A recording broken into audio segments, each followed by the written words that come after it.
like that all the time. I mean, it's just here, not, but to see her, considering God, she said she was going back to church. She didn't tell me where, so I don't think she wants to talk about it too much yet, Okay. So I'm just praying. Yeah. And she gets closer to God, I know she will talk to me about it, Yeah, that's amazing. And welcome to Priscilla also. God bless you. Hi, everyone. Hi, Priscilla. How are your holidays going? Everything's going good. Everything is fine? Yeah, we've had a good time. We've had a really nice time at Christmas, meeting with family. And yeah, it's something how Jesus, just even when people celebrate him a little bit, he's able to inspire such a love, even in people that don't even know him that well. That's a great thing about Christmas, because it kind of forces family to come together. Like in our family, there was one young man. He had some kind of dispute with part of the family, and he'd been away. He hasn't seen the family for like probably 10 years. And he got married and got his own family going and moved to Texas, or no, Georgia or something. And suddenly he showed up in the family party. So I was thinking, wow, Jesus is awesome, That's beautiful. And he wouldn't have came if it wasn't for Christmas. I'm sure he wouldn't have came, But that's an opportunity to say, even your employer will say, okay, take some holidays, go with family, But I think that's all by inspiration of the Lord, whether people know it or not.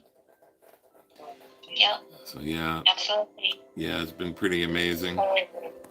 Beautiful. And we got a powerful word here today, and anyone who wants to jump in, I realize both you, Sister Vicky, and Sister Priscilla, have a lot to share and can bless us. So today, especially if there's anything that's being talked about that you guys have insight in, feel free to join in, because there's some things in here that I'm not what we're going to touch on. You guys might even have a better revelation than I do on some of this. So we're going to talk about the strength of Jesus in our weakness. And it's kind of going back off of what we started last week. We kind of touched on that a little bit. So yeah, we're going to go a little deeper today. And anyone by Facebook and YouTube, we welcome you, and we thank God for you joining in. But we're going to start in 2 Corinthians 12 and 9. And going back over what Paul was going through, and we're going to look a little deeper into that, because he said some things here that are very interesting and different than what maybe a lot of us like to think about, or maybe what's preached on a lot. We don't hear, or at least it's not a subject you really want to preach about too much, but sometimes it's needed, And Paul really was a great example of this. Anyone got that? 2 Corinthians 12 and 9. Just go ahead and read it.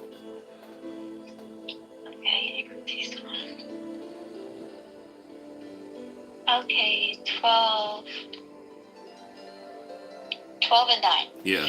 But he said to me, my grace is sufficient for you, for my power is made perfect in weakness. Therefore, I will boast all the more gladly of my weaknesses, so that the power of Christ might rest upon me. Yeah. So this was Paul. He had an encounter with Jesus in a time when Paul was really going through something, a lot of things, which we'll see. And Jesus said, my grace is sufficient for you, and my strength is made perfect in weakness. So that's a very interesting thing Jesus said. That's why we're talking about his strength in weakness. Now, that word weakness, just so we know, in the Greek, it covers different things. It talks about feebleness of mind or body, being feeble. Welcome to Zolabel. God bless you. We appreciate you joining in today. Good to see you there. And feel free just to join in whenever you want if you have something to input. But we welcome you today.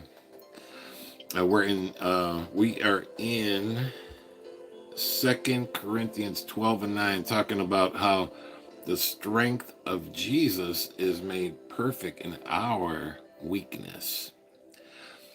And we looked at that word weakness. It means feebleness. It could mean frailty. It could mean disease, infirmity, sickness, weakness. And then again, like feebleness of mind or body. Sometimes we could feel feeble in our mind or our body or both, some things that could come upon us. I just had pictured, in my mind, like Brother Job, when all of that stuff hit him. I'm sure he felt feeble in his body. Of course, he was struck even with,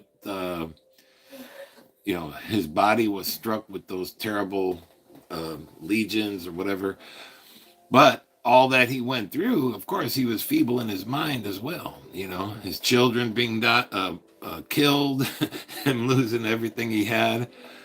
And so it's amazing.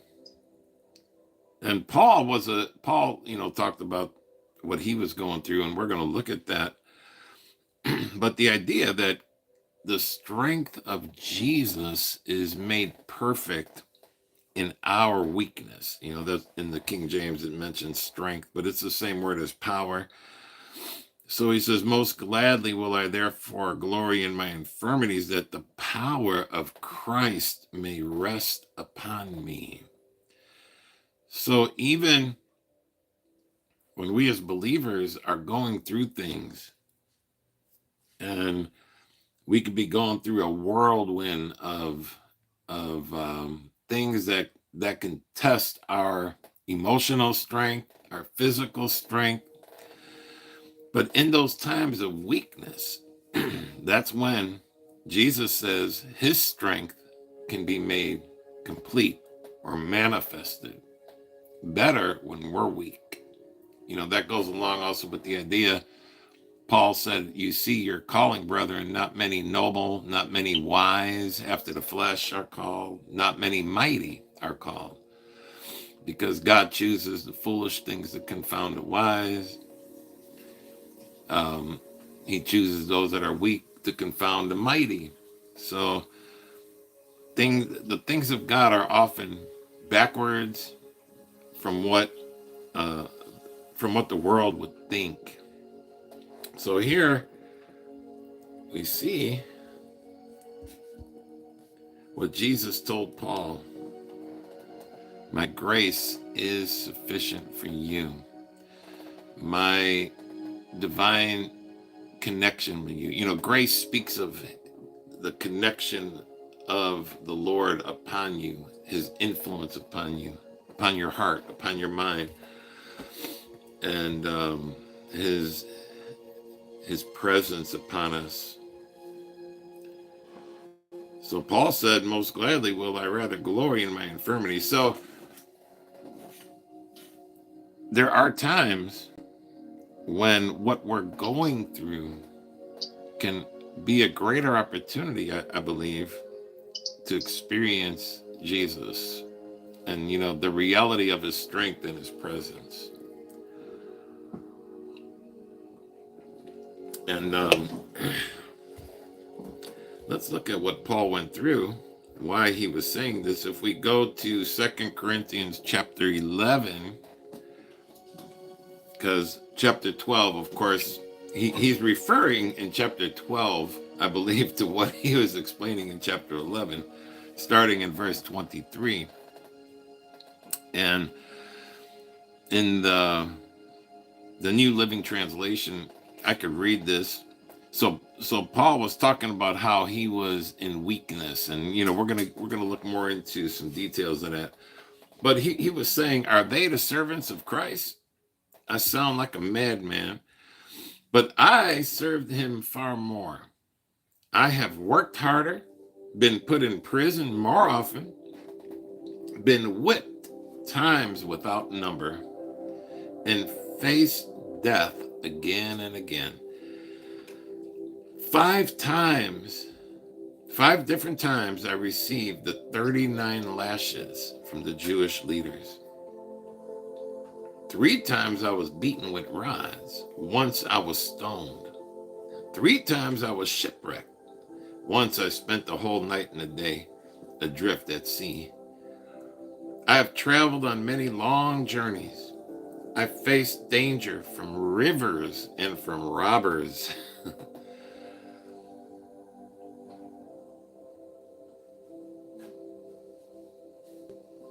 I have faced danger from my own people, the Jews, as well as the Gentiles. I have faced danger in the cities, in the deserts, and on the seas. And all this was for his traveling to preach the gospel. And I have faced danger from men who claim to be believers but are not. I've worked hard and long, enduring many sleepless nights. I have been hungry and thirsty, and often gone without food. I have shivered in the cold without even enough clothing to keep me warm. So this was some of the things the great Apostle Paul, you know, I call, like as I think about this, I believe anyone wouldn't dispute that he's the most influential apostle, even though he wasn't one of the original 12. But the way God used him, Jesus likes to make the last first and the first last, So here, God used this man to write so much of the doctrine and the revelation of Jesus. But look what he went through. So this is what he was talking about, the infirmities, As we mentioned last week, I found out that, the Jewish 39 lashes, it's different than the Roman ones. The Roman ones, when they whipped Jesus, they had those jagged pieces in it, supposedly, metal and rock. The Jewish ones didn't have that, but nevertheless, it was known that if you received those 39 lashes from the Jews, sometimes you could end up, limping away or, partially disabled. It could hurt you pretty bad. They would whip you 1/3 of the lashes in the front and 2/3 on the back. So you were pretty much whipped all over. Now, I couldn't even imagine going through one of those 39 lashes, but Paul had it done 5 times. 5 times. I think if anyone's going through something, if they just read this, compare what the Apostle Paul had to go through, you'd probably be like, oh, okay, my situation's not too bad, But now, it doesn't take away from the suffering we do go through, because sometimes someone can suffer. It might not be in the same exact ways, but sometimes even emotional torture and suffering can be just as bad as getting whipped physically, if not worse. So the Apostle Paul wasn't special in that way to say that he's the only one that can receive such a, such brutal trials and tests and beatings, because some of us have gone through many things, There's stuff I could say, that I suffered in times past that, everyone would be amazed, some of the things I went through. But Sister Priscilla, go ahead. No, I was just going to add, there's a place in the book of Acts where Paul was beaten up, and is it Acts? He was beaten up and left for the dead, and the Yeah. other apostles, the other disciples had to come and surround him. They thought he was dead. He was Yeah. thrown out of the city. Yep. And you know, at times I think he was actually dead. He might have been clinically dead. I They think so. prayed over him to Yeah. come back to life. Yeah. I don't know why he doesn't even mention it here. Well, he mentions So, yeah. it. He does mention, because if you see where he says, once I was stoned in verse 25, but then in verse 23, it says he faced death. In the King James Version, he actually says yes. he experienced death often. Yeah. So yeah, But he you know, he kind of does mention it. you're so beaten up, and you know, and even now everyone thinks, okay, he's gone. Yeah, Then they pray over him and he comes back to life. yeah. That is, wow, that's the amazing thing. Can you imagine just being stoned to death one time is enough, And then besides all these other things, beaten with rods 3 times. And it says, also he was whipped. He was whipped countless times. So there was other whippings and beatings that he endured. But this was pretty amazing when you see what he went through. And for what? Yeah. For healing people. You know, they're beating him up for doing the exact opposite. Yeah. Yeah. So there's vicious demons. The devil would tear us up. We're gonna look into this, but he has boundaries. Randy Kay said he saw in heaven when the judgments are being poured out. When he went to heaven, he said it wasn't that God was angry with the people, but it was basically God holding back his protection and just letting the demons run loose for a while, because the people would have rejected God at that time. So after so many tries, of God reaching them, and I know in our lives, if God didn't hold back the devil, we'd be destroyed just like Job. We wouldn't have a home, we wouldn't have food, nothing. So, and we're going to see how Paul mentions something about this. And I think, I want to get you guys input on this. I think this is what Paul was talking about in the next chapter, because we're going to see specifically how he mentions Satan. But these beatings were, of course, motivated by Satan in the Jewish leaders and whoever was, even the robbers, like it says 3 times he was shipwrecked, for example. That could have been the devil, trying to attack his ship. But 3 times where the boat is shipwrecked, and then once, can you imagine spending a whole day and night drifting at sea? It's like he's just hanging on to Jesus at that point, like, okay, Lord. Just drifting at sea, this great apostle. It's such a contrast to how people perceive apostles of this day, though. That's one of the amazing things to look at. Yeah. Today the apostles have to be driven up in a limousine and have 2 or 3 servants, catering to them, carrying the suitcase, and they're dressed in the 3-piece suit and everything. And I told you about the one that sent the emails that if you want to meet with him, when he came to our town, if you send $500, he'll give you 10 minutes before the meeting.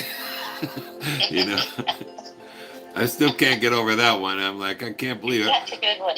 Yeah, I had to read that email like 3 or 4 times because every time I think about it, I was like, was I dreaming or was that true? I looked it up. I'm like, sure enough, it's right there. And he's a popular guy. I think he's on TBN or something. One of my sons watches him, and I didn't even mention it to him. I'm like, oh, you know, because I don't want to disrupt his faith, you know, or anything. And because from time to time he'll watch them. But yeah, if you send $500, you know, every word that Christ spoke, no wonder he says everything shall pass away, heaven and earth will pass away, yeah, but his word will pass away, because everything he spoke, you see it in our lives, yeah, you know, because it was not for nothing. He said, freely you give, freely you got, freely you give. yeah, You know, freely, yeah, it's a gift. Yeah. It's free. Yeah. So you know, when you think about the guy who's asking for $500, you know, I mean, it's free of charge. yeah, yeah, Freely you get, freely you give. yeah, That's a condition. Don't monetize the gospel. yeah, yeah, and Christ didn't monetize it. It was about him. yeah, It's about him. He even said at one point of time he had no place to sleep. yeah, And he was okay. His mission was bigger than money yeah, and material things. But we have looked the other way. yeah. Yeah. Freely you get, freely you give. Yeah. Yeah. That encourages me and my wife when we go to Africa. You know, we usually like there. You know, countries are different. Like in Congo, they have a policy there where if anyone comes to speak, whether he's from America, England, whatever, they're gonna raise him an offering. You know, and the people will give. And I always feel the Lord telling me, just take it, you know, because I can help pay the translator and the gas money.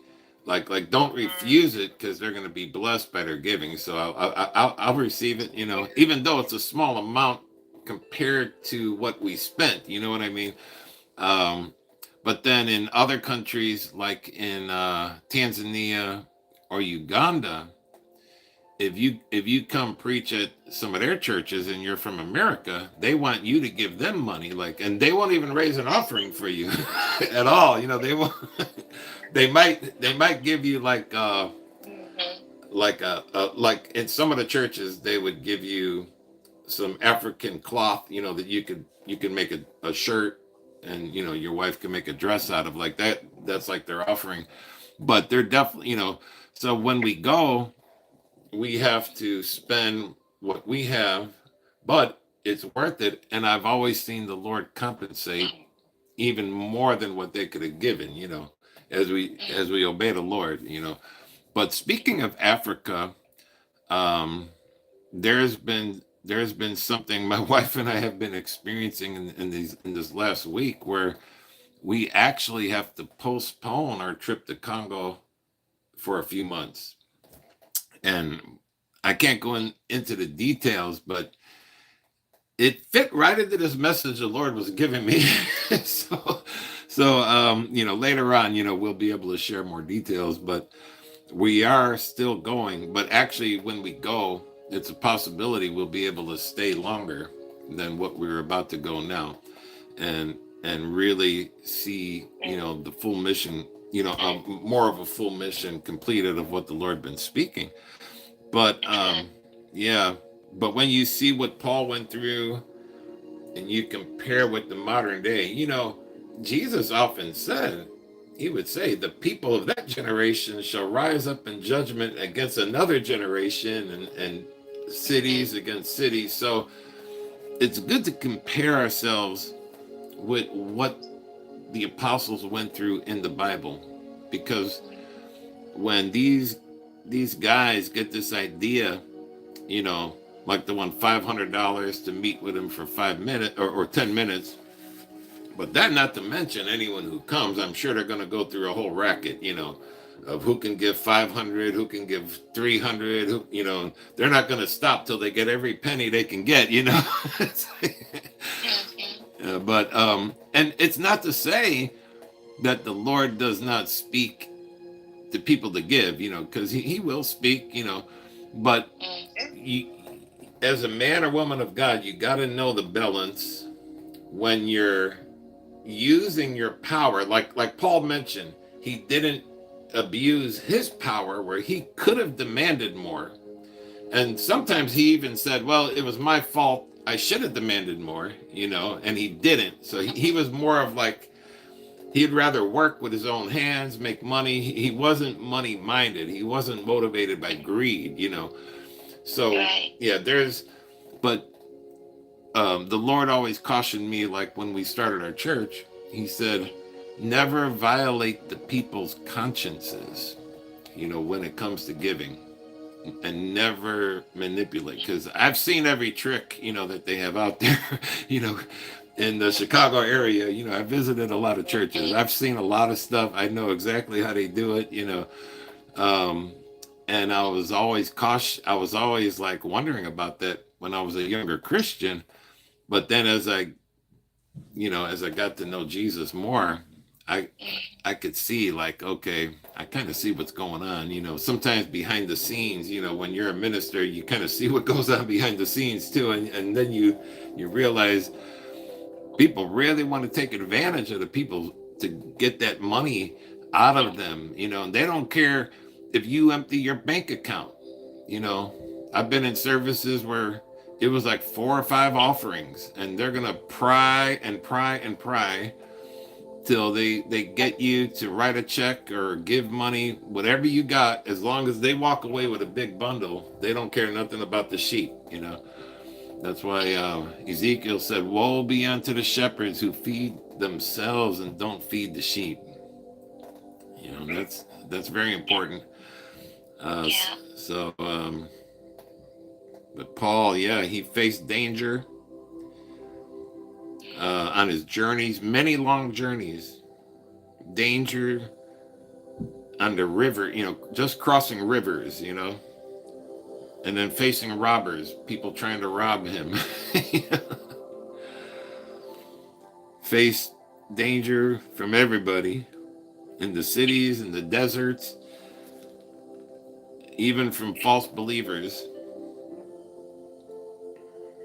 Working hard and long, being hungry and thirsty, you know, that's pretty amazing. Not getting enough sleep sometimes. And I can imagine, because, you know, something my wife and I was, you know, been encountering. Normally I sleep like, you can't keep me awake, you know, 8 and 9 o'clock p.m. I'm gone, you know. It's like I can't even stay awake. But this is one of the few times in the last week or so where I've actually stayed awake, you know, half the night, you know, because of what was going on. But then eventually, after a few days, you know, I got back into my sleeping mode. But I can imagine what the Apostle Paul was going through, you know, getting beat so hard and so rough that it would keep him awake, you know, because maybe he was attacked at night sometimes. And then, you know, like, and we saw, I think we read last week when he told the Corinthians, he said, when I came to you, I was in weakness, fear, and trembling, you know, and which some of those words mean I was in terror. I was terrorized, you know. And when you're terrorized to the point where you got fear and trembling, and that's why Jesus appeared to him in Corinth and told him, fear. I don't know if we covered that last week. I was reading it though. And Jesus appeared to him and said, don't fear. He said, no one's going to harm you in this city. He said, I got much people here. So Jesus had to comfort him. I think it was in Acts 18. I'm not sure. But yeah, because of all the things he encountered, Jesus was so nice enough to appear in a vision and tell him, okay, Paul, you know, try not to fear, don't worry. And then Paul Paul was probably at ease for the next year and a half. You know, he was good. You know, nobody attacked him there at Corinth, but he explained to them what he was going through, and it's pretty rough when you see all what he went through. And then if you look at verse 28, he said, "Then beside this, I have the daily burden of my concern for all the churches." so on top of the personal attacks that people were against him, he still was concerned about all the churches, you know, and we see how he wrote letters and would send people to make sure the churches were okay. Just an amazing ministry. Even at the end of the chapter, he speaks of, and we saw that in the book of Acts, how he had to be lowered in a basket through the window of the wall of the city because the governor had people waiting to arrest him.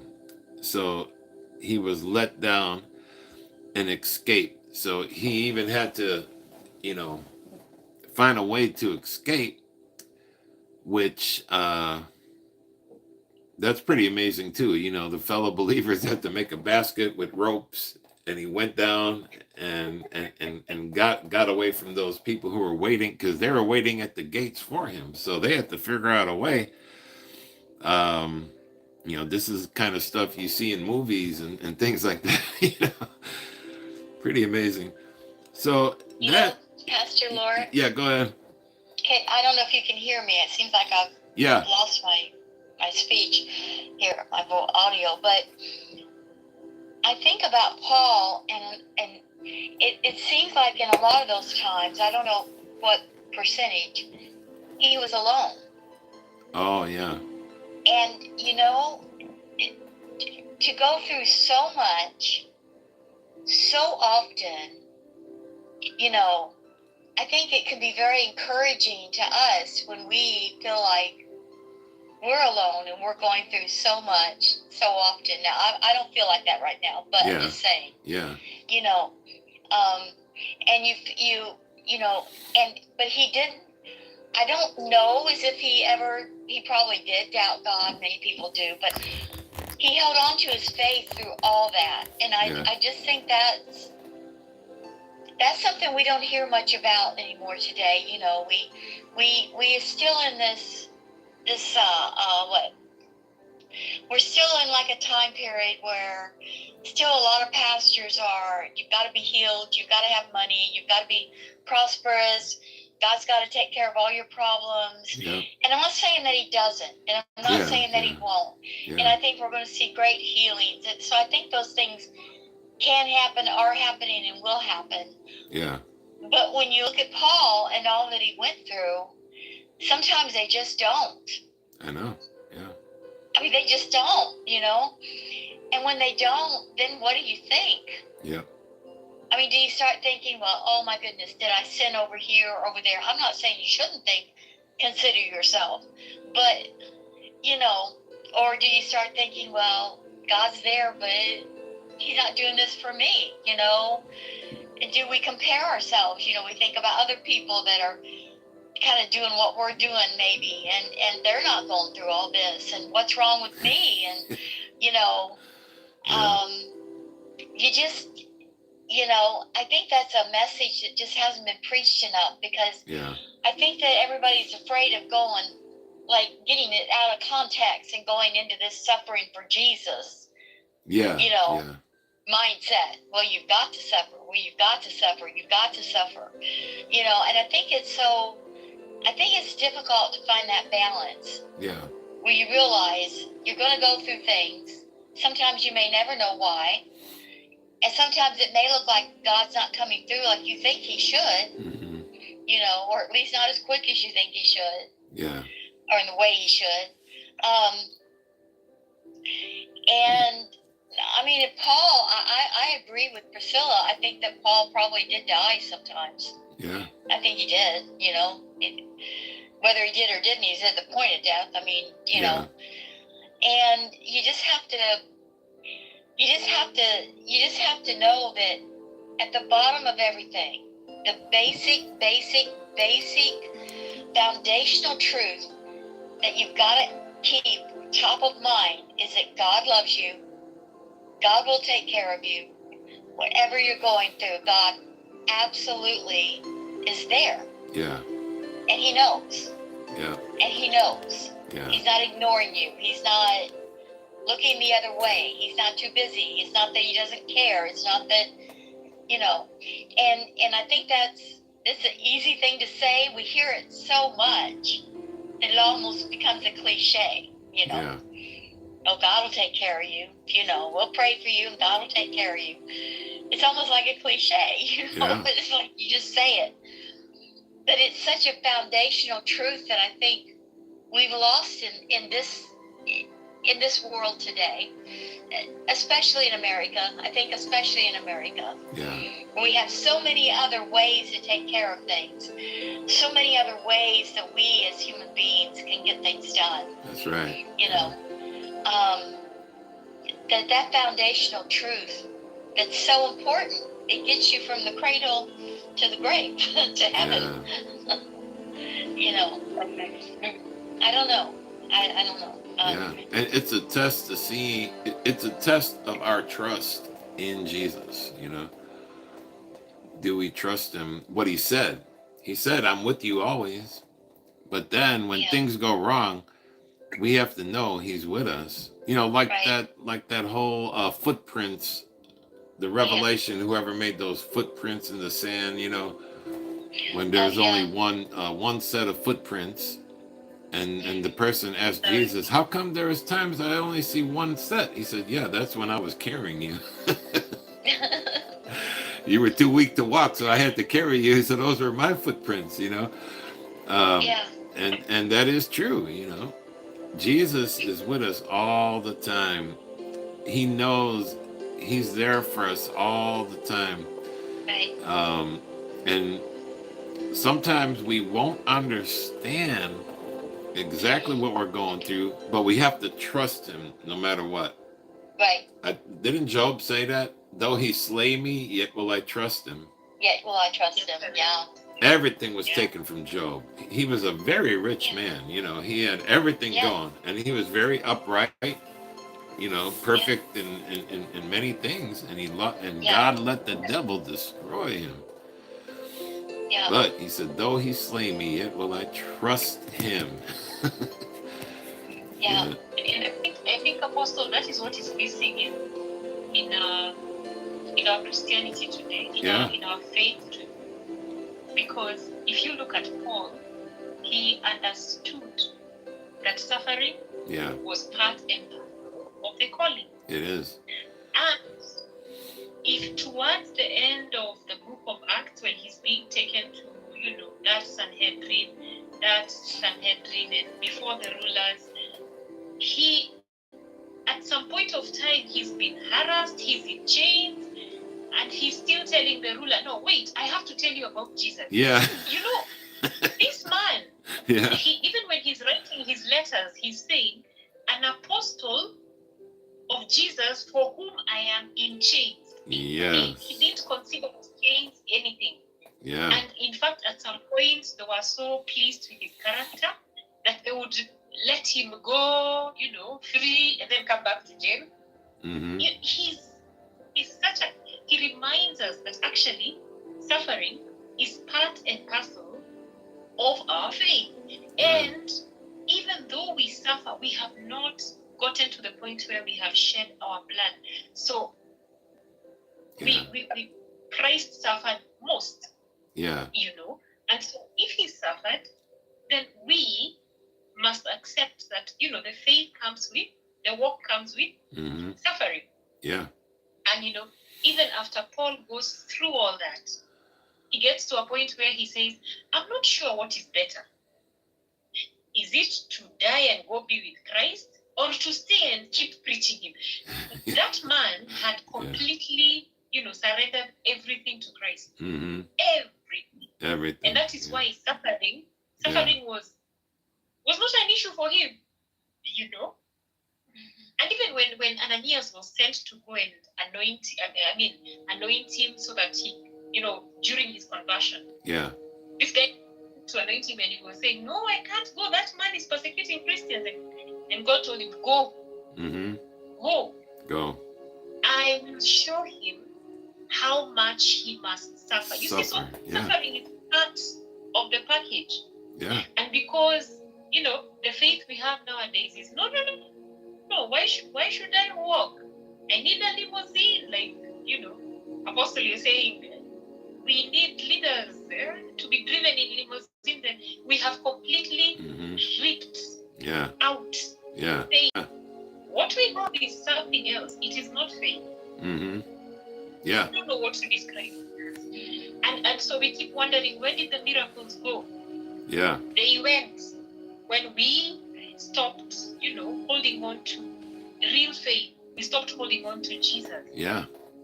For who he is, Because Christ, Paul, for you to suffer that much and then to start saying, I'm not sure what is better, to go and be with Christ or to stay here and keep preaching him. Yeah. And this guy has really suffered. Really suffered. Yeah. And that is missing. That's missing. And I think this is why we're talking about it today, because I believe prophetically we're going to see more suffering than what we've been used to as the believers, even in America.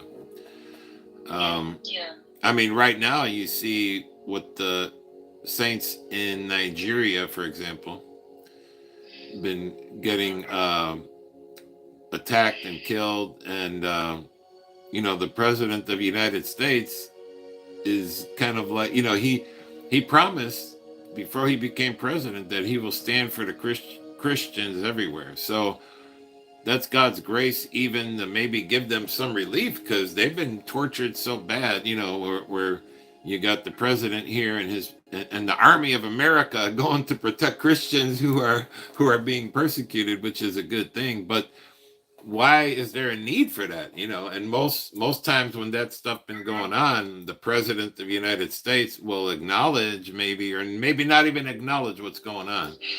But so, I mean, right now that is pretty amazing what's going on, but it's because of so much increased persecution. And even in America, things were getting bad here. Just to be able to speak what the Bible says, we were in danger of being charged with hate crimes, just by speaking about what's going on with the LGBTQ and all of that. But thank God, again, for President Trump being in there. He said, no, that's all, as long as he's there, we have the freedom to speak out and everything. But just think in the time coming, if the other side wins again, just think of the deluge of persecution that's going to hit the church. You know what I'm saying? Unless there's somebody like Trump in there who's going to hold the ground and be bold, we're in trouble here, in the United States and maybe in different parts of the world. So we might have this, even, Randy Kay said it after President Trump was elected. He saw in the spirit God's giving us like a reprieve, like a peace before this, before the main storms hit. But I believe it's coming where, we're going to be experiencing more of these things like saints in other countries do, in Syria, in Iran, in China, pastors just standing up to preach. Next thing you know, they're in prison for the next 5 years or 10 years just for preaching. Pastor Lorg, and I think that also the thing is, it'll be a great revealing of who maybe, or it'll be God exposing, and I don't think just for the sake of exposing, but so that people themselves will be faced with the decision about whether they're, first of all, really following Christ. Yeah. Or is this a social club? Exactly.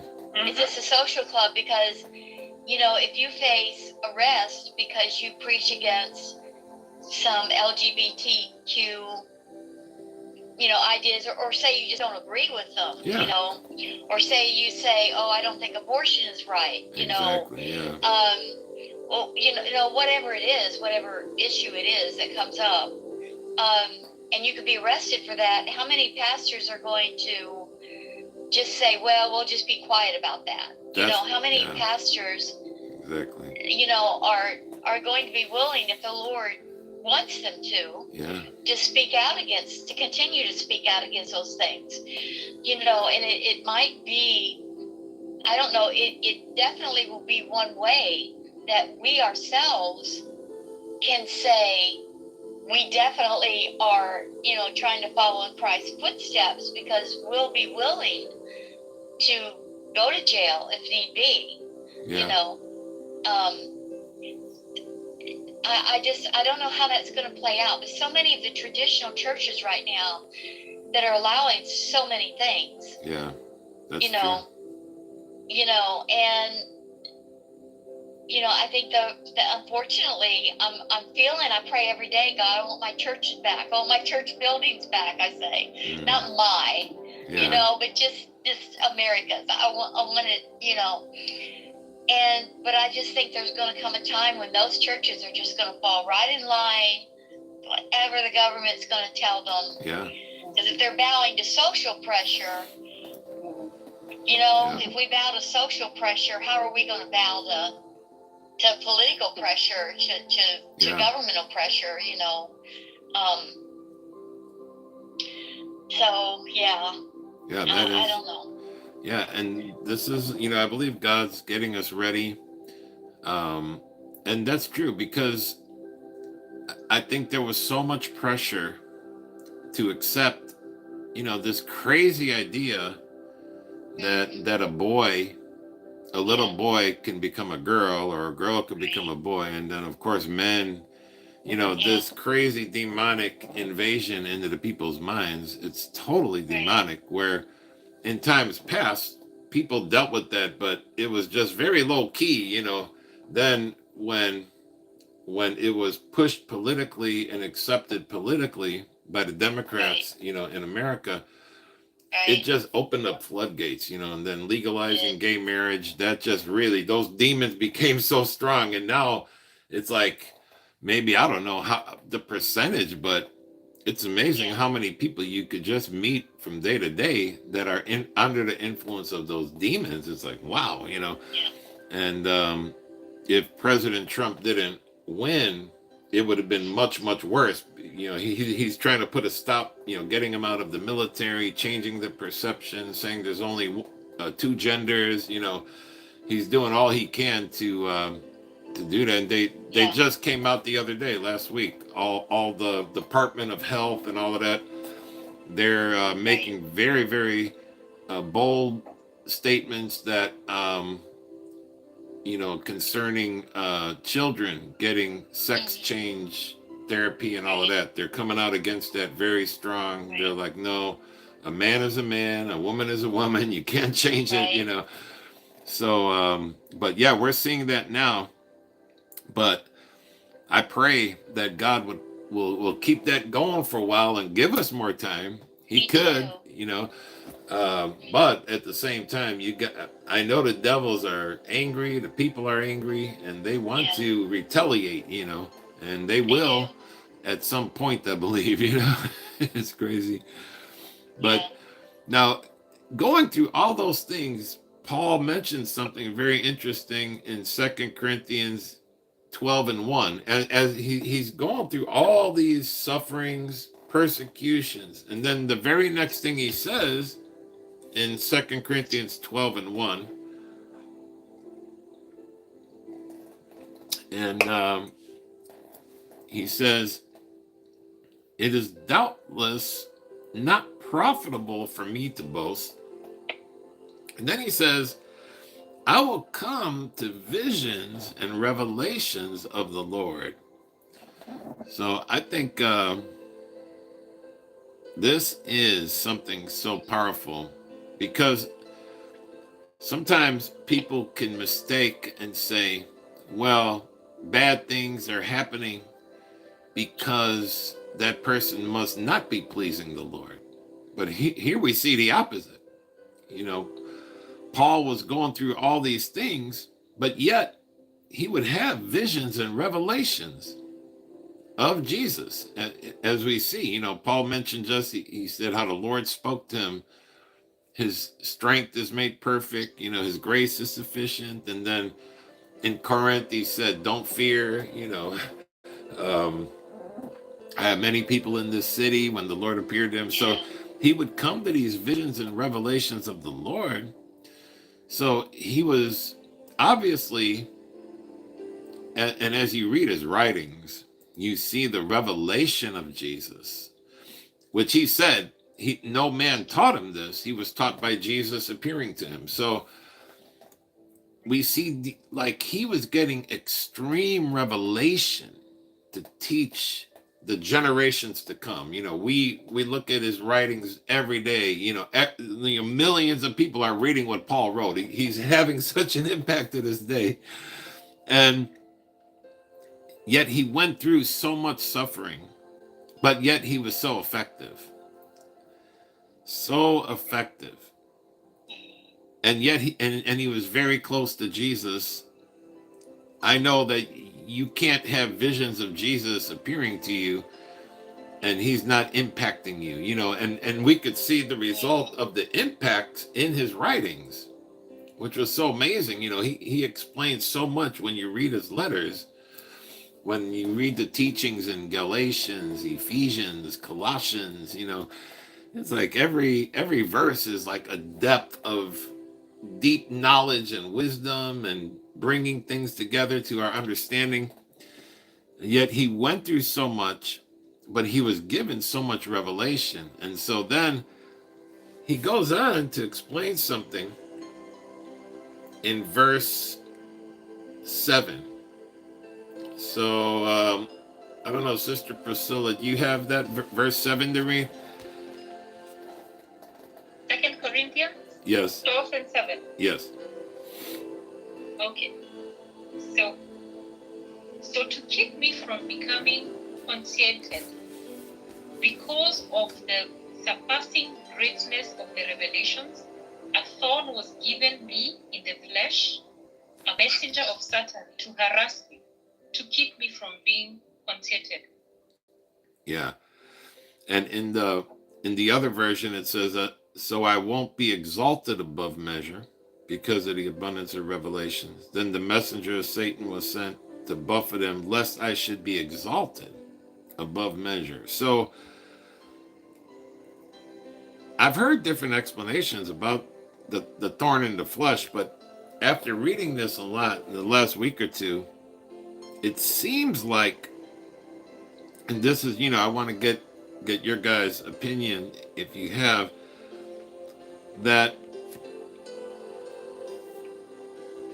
Jesus didn't want Paul to go down the wrong road to get proud, because knowledge will puff up.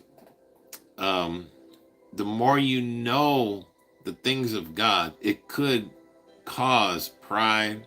It could cause someone to get puffed up. And Paul had an abundance of revelation. Abundance. You know, which is obvious as you read everything he was teaching.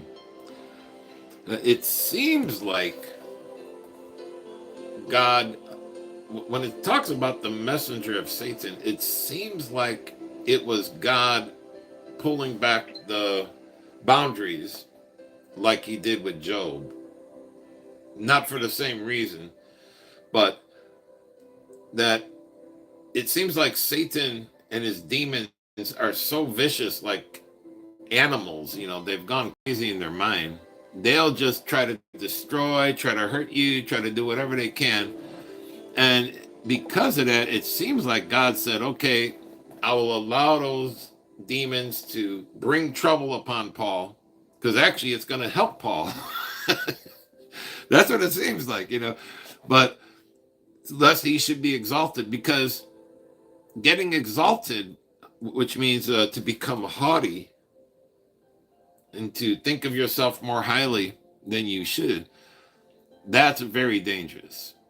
That is the main reason why Satan fell, and why all troubles in the whole universe are here, because of pride. Pride is such a deadly thing that it seemed like God said, okay, I know the devil would like to destroy Paul, so I will give him some leeway against him. That's why he was beaten so much. That's why he was stoned. That's why this and that was happening to him. And I mean, I don't know how else to interpret it, but I would love to see your input, because he says, lest I should be exalted above measure, the messenger of Satan was sent to buffet him, which is, speaking of being beaten, and it means to curtail or to beat with the fist, that of course would work for Paul's benefit. Probably that's why he said all things work together for the good to them that are called according to his purpose. And I reckon that the sufferings of this present world are not worthy to be compared with the glory that shall be revealed. So if these things were happening to Paul behind the scenes in our own lives, just imagine all the give and take that's going on between God and the devil, over each life. Because Paul wasn't, it's like, I mean, he was special, yeah.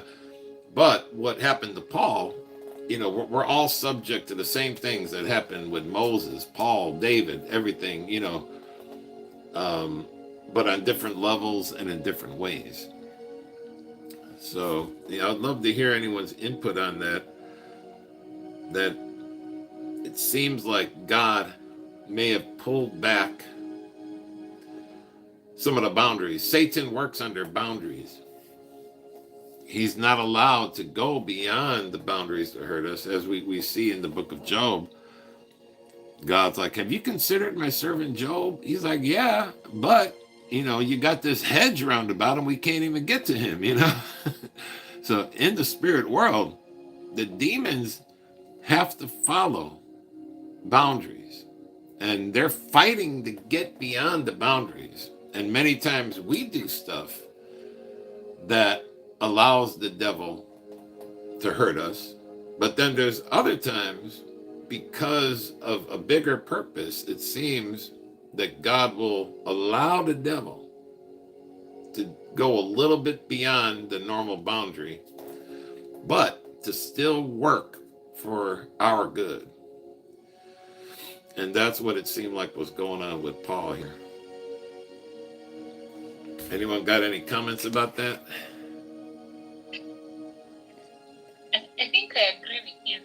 Yeah. I think, when you know so much, Yeah. when God reveals certain things to you, you might start, you will, the natural thing is to get puffed up. Yeah. And so you become proud, and now you become a vessel that God cannot use. Yeah. And so because this, the way we are as human beings, He will allow that area of life, to constantly be under watch. Yeah. To keep you on the right track. Yeah. Like even Moses couldn't speak. He had to use his brother Aaron. Yeah. His brother Aaron was the spokesperson. Yeah. But the anointing was on Moses. Yeah. God would have told Aaron, you go yourself. Yeah. But it was not. Because he was eloquent in speech. Yeah. And God still used Aaron. Yeah. But when he created Moses, his purpose was that Moses was going to be used as a vessel to deliver his children from captivity. Yeah. But then if he was just left like that, and at some point God told Moses, you will be as God to Aaron. Yeah. That's a lot for a human being. You might start acting like God. Yeah. Yeah. You might actually start walking on air. Start acting like God. Wow. I mean, if you think about even your own life, if I think about my own life, at times I'll have so much opposition, and especially from family, my brothers, my sisters, my relatives, and and you wonder where is all this coming from? Yeah. But and at times I like thinking that when we are told a prophet is not accepted Yeah. at home, so I encourage myself. But again, you can clearly see there is a boundary. There is something God, at each time when it is stretched, when that persecution comes, you find yourself on your knees, Yeah. crying even to God, like Moses praying in the morning. And I had some of my siblings roughing me up and really for nothing.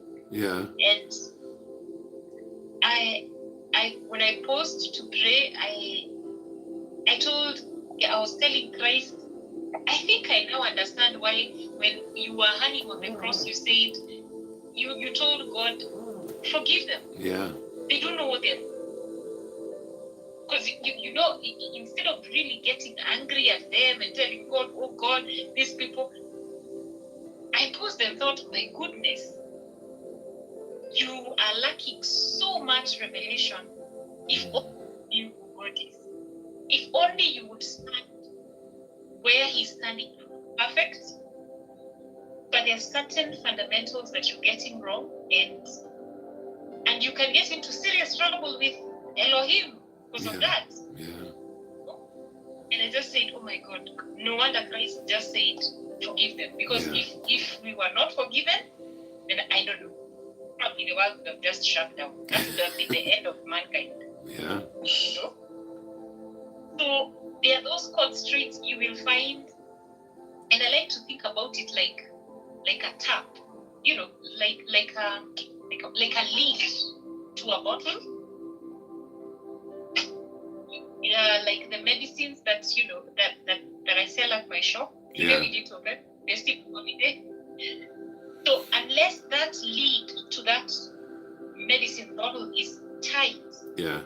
there's a danger it can get corrupted by air, or I don't know. It could pour, and so God puts a tight lid on you on certain areas because you will get puffed up and just explode. Wow. You will exactly, Mushia, you will explode, and then you won't be fit for purpose. Wow. Yeah. Yeah. Mm-hmm. Yeah. It's good. That's So I agree with you about that. And I see it even in my life. And I tell myself, this is painful. Why is it happening? And then I remember, no, His grace is sufficient. His strength is in my weakness. It is okay. I will not be angry. I will not complain. And, I'll just leave it to God. Yeah. So, yeah, like what my wife and I've been going through, which I'm sure we'll share the details in time to come. But I had a few moments where going through what we've been going through, I could just see Jesus kind of standing like in the corner of the room, just watching to make sure everything's going okay. But trying to see our reaction to everything, and He's just standing there, in great care, but just kind of rooting for us to say, okay, yeah, make sure you understand, you do the right thing, even though you may not understand everything, but we trust Him. We just keep trusting Him. We could keep believing, and this thing about what Paul was saying, lest I should be exalted above measure. I mean, you can't say it enough that when you get in a spirit of pride, that's the, pretty much the most worst thing that a person can get into. And it happens all the time with men or women of God. That's one of the main things Satan will try to get them proud. But then it's amazing that God is much more smarter than the devil, where he could even, where it says, there was given unto him a thorn in the flesh, a messenger of Satan to buffet him, so he wouldn't get exalted. So we know Satan tries to get us in pride, but on the other hand, the devil's not as smart as God. So he can give the devil some leeway to hurt us. The devil thinks he's hurting us, but it's actually helping us. That's why a lot of times when the church is severely persecuted, it just keeps growing, It just keeps spreading, keeps growing. And Satan is after us, but it's working for our good and for the glory of God. Yeah. So that's what he says. And I forgot to say something. Yeah. I was at one point of time I was praying, not today, but just during the week. I think this week or last week, it just keeps going on. And so at some point I really felt down. Those moments when your heart just drops to the ground. Yeah. And I remember I folded myself inside into my heart, because I was like, oh my goodness, why is this? It was so painful. Yeah. And when I closed my eyes and I was crying to God, and in the spirit, what I saw was light. I'm crying to God, and I'm like, God, this is painful. This is yeah. painful. Why are they doing so painful? And what I saw was light. And he just came and said, give it to me. Yeah. And I thought, God, it's not people. I can't just give it to you. He said, give it to me.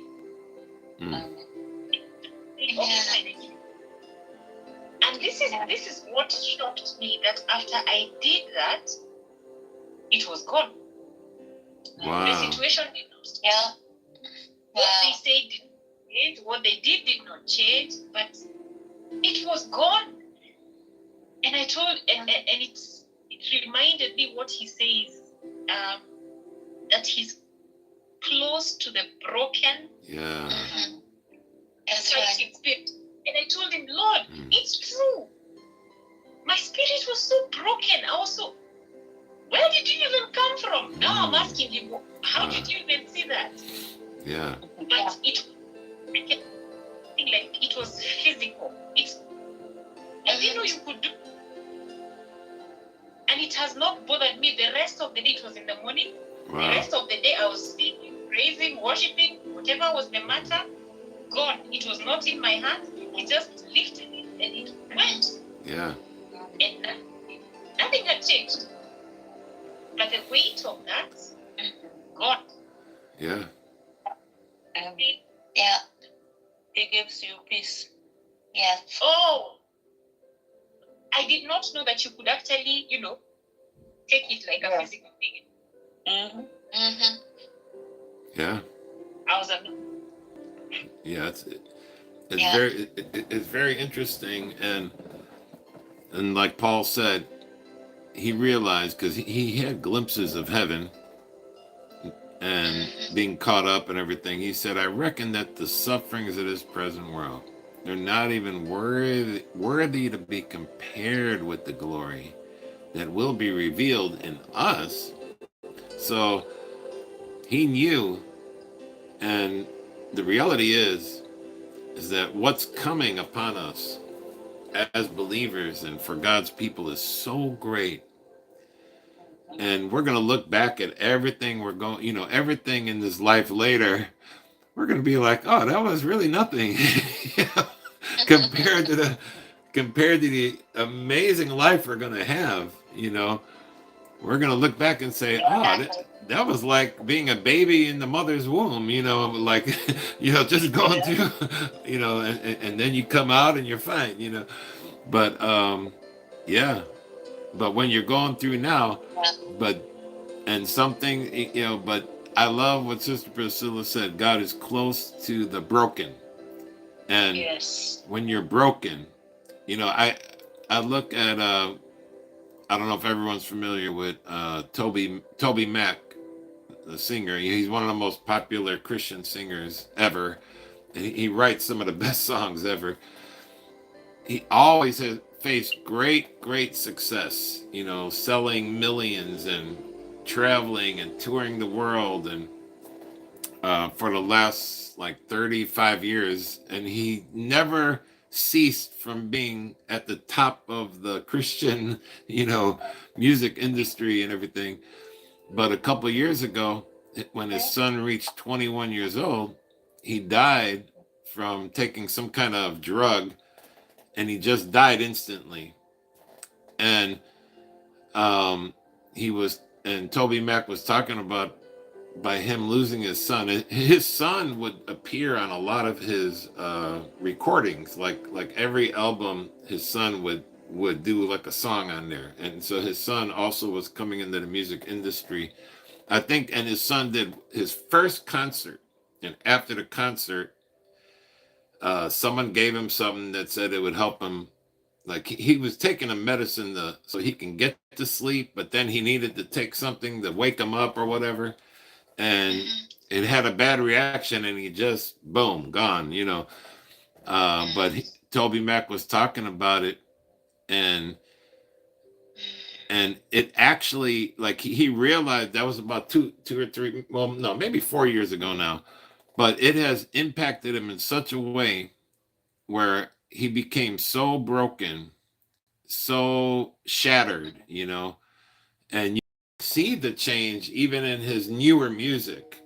It's even though his music was always really amazing music, but it's so much more of a depth of closeness and trust in Jesus and love with Jesus from day to day, going through that time of being completely shattered. That was his firstborn son. They had a great relationship, and to lose him like that. He even has songs that he wrote about his son, that in his latest albums, he'll have one or two songs about that. But you could see the change in him. And he even said, like, before that happened to him, he was living the Christian life, experiencing everything. But after that happened to him, he said now it's more real to him. Everything he'd been singing about and hearing about trusting and all that. He said now he's really living it like in reality. So it actually turned out for his good, even though he still suffers, when he thinks about his son. But he even has a song about one day, when he'll see him again, and a few songs about, one day, they'll meet in heaven, and he can imagine how God welcomed him in as like a prodigal son type of thing, and very, very deep stuff. But whatever we go through, getting to that broken stage, things that we may have trusted in, and if they're taken away and you become broken like Job, or like what Paul went through. We were reading in some of the chapters, I think in the same chapter 18, and I was noticing, I'm like, oh, Paul was staying with Priscilla and Aquila, but then later on, he ended up moving to another brother's house. And I was showing my wife, I'm like, oh, wow, it looked like Paul was kind of homeless, He'd stay at one house and go to another house. He was a man that didn't even have a home. You see, if you follow his journey, God just blessed him to stay at people's homes, a spare room or whatever. Yeah. And sometimes not even, having enough clothing and all of that. But that leads us to verse 8. to verse 10. And if someone would like to read, speaking of the thorn in the flesh and him being buffeted by the devil, this is verse 8 to verse 10. So who got that? I can read. Okay, go ahead. 3 times I pleaded with the Lord about this, that it should lead me. But he said to me, my grace is sufficient for you, for my power is made perfect in weakness. Therefore, I will boast all the more gladly of my weaknesses, so that the power of Christ may rest upon me. For the sake of Christ, then, I am content with weaknesses, insults, hardships, persecutions, and calamities. For when I am weak, then I am strong. Yeah. Um, Yeah, that's such a deep thing. And you know, what do we value? Jesus warned the believers face to face when he was with them. He said, some of you will be put to death, be put in prison. Your own family will betray you. I mean, he didn't sugarcoat nothing. You know, he told them plainly. He's like, you following me, it's like you're picking up a cross to go get crucified. You only carry a cross because you're going to be put to death. And Jesus told them, and it happened. He even told Peter personally. He's like, Peter, there's going to come a day where they're going to take you and do what you don't want them to do to you. And it says, this he spoke concerning the death he would die. And then, Peter's like, well, what about John?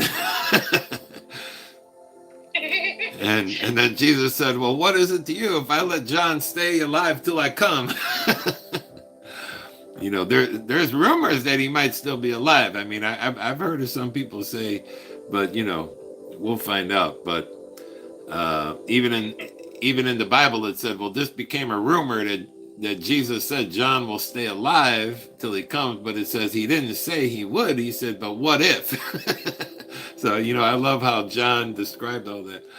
But they did try to kill John, and I don't know.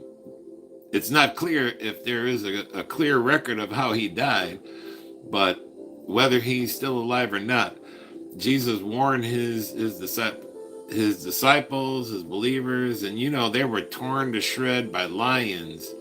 They were made show of, in the Roman theater and all of that, and different places like that. I think history shows, what they went through, and severe persecution. And even when the Roman Catholic Church became corrupt, then you had the popes ordering the death of Christians, just for trying to read the Bible and stuff like that.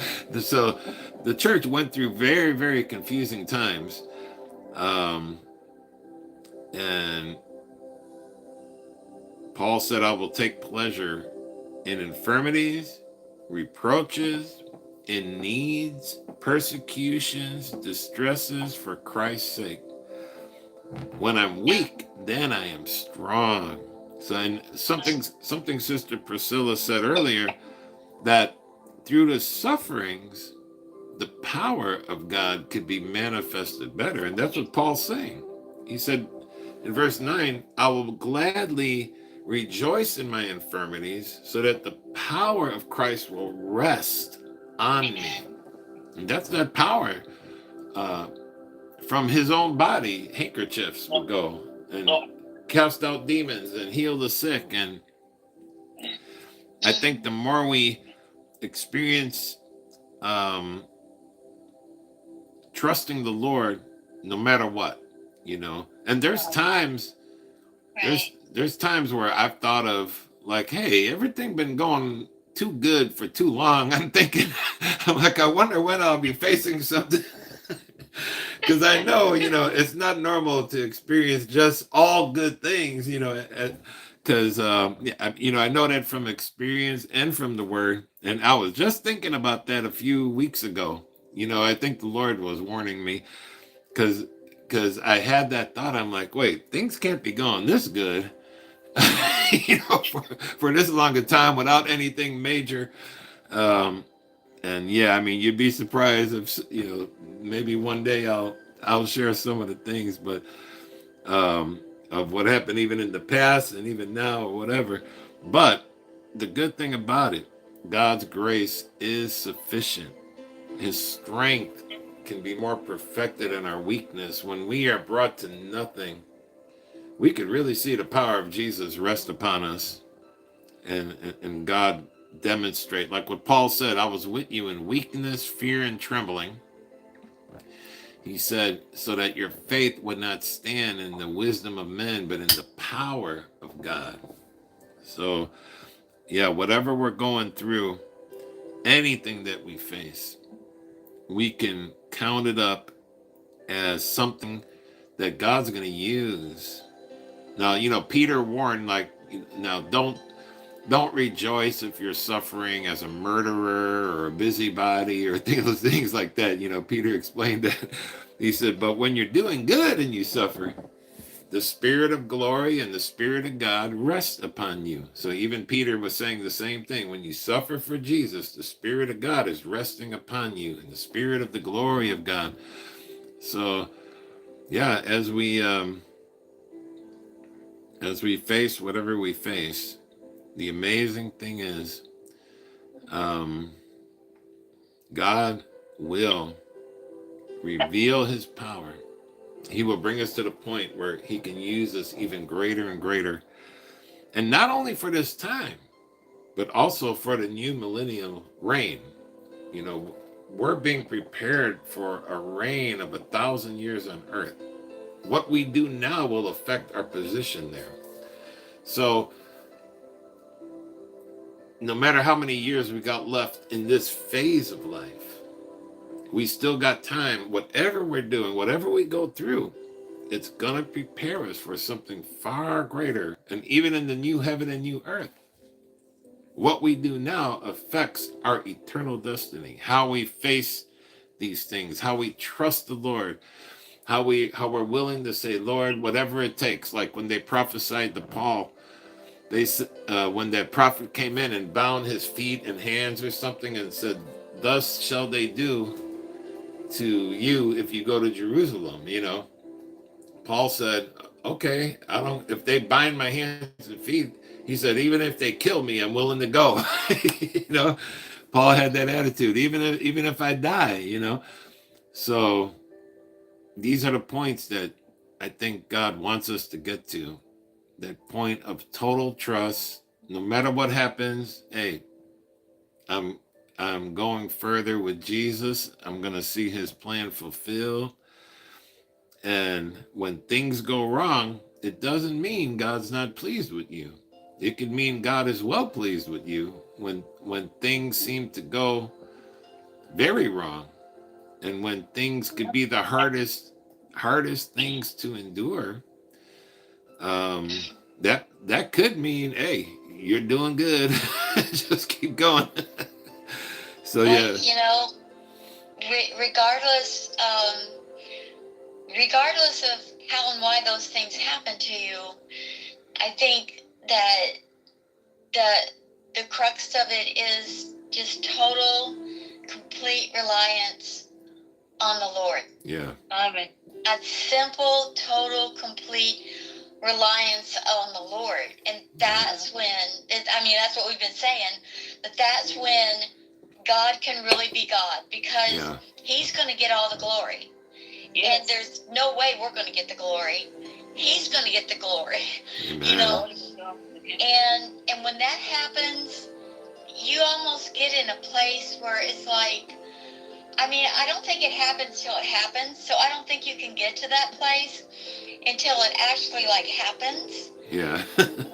Yeah. So like, I used to be so scared. I thought about, if there was coming persecution, and when I was in the inner city, or when my daughter was gone, I just got to the place of, well, how can I handle this? How can I handle this? Well, you can't. You physical human beings, we can't, but God can. Yeah. And when you totally rely on God, it's like you can't think your way out of it.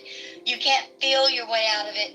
You don't have a person, even though they might be willing, but anybody you could go to that could get you through it, whatever the situation is. When you are totally reliant on God, that's when God shows up. Yeah. And in these supernatural ways, and you can go through it. Yeah. So it's almost like we don't even have to fear the persecution to come, because we won't be in the state of mind we are when we're not being persecuted. Exactly. I know you guys have experience with that much more than I ever have. But when you're persecuted, and you can't do a thing about it, and you can't change it, that's when you just have to say, I give up. This is God. Yeah. God has to do it. Yeah. And then the power of Christ is sure to come upon you in those That's moments. right. And his grace will be enough. Glory to God. Yeah, he's faithful. He's faithful. Yeah. He's faithful. And when you give up to God, you surrender, and then he come in action. But when you still have strength to do it yourself, he's watching you. Mm-hmm. Yeah. So, yeah, that's good. I didn't think of that. Yeah. Yeah. I said, dragged to those synagogues. Do not be about what you will say, because what you're supposed to say will be given at that time. Yeah. That's right. Wow. So that's good. Yeah.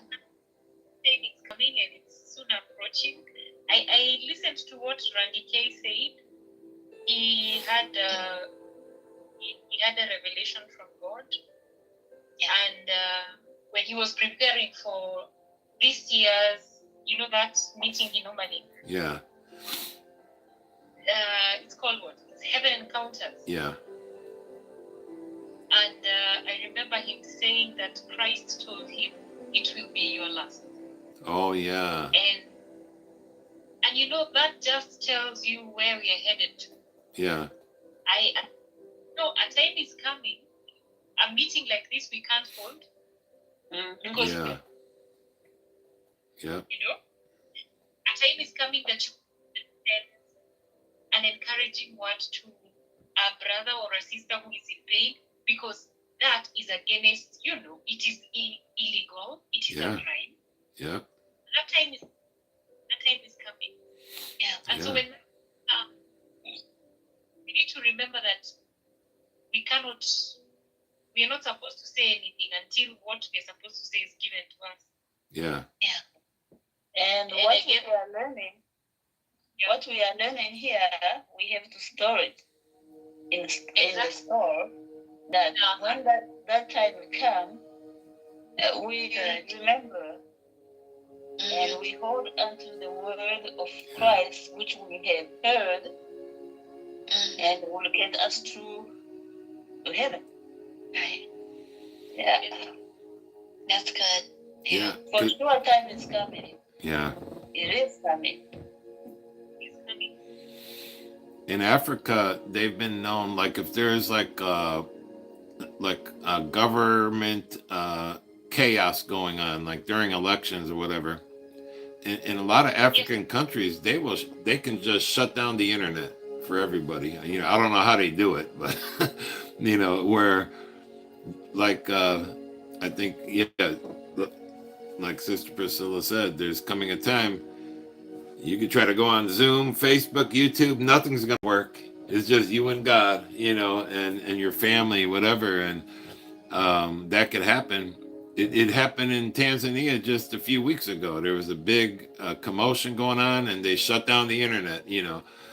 It used to happen in Congo all the time when something would happen, and then we would find out, they shut down the internet. No communication with family, nothing. So that could surely happen across the whole world. Of course, we know the Antichrist.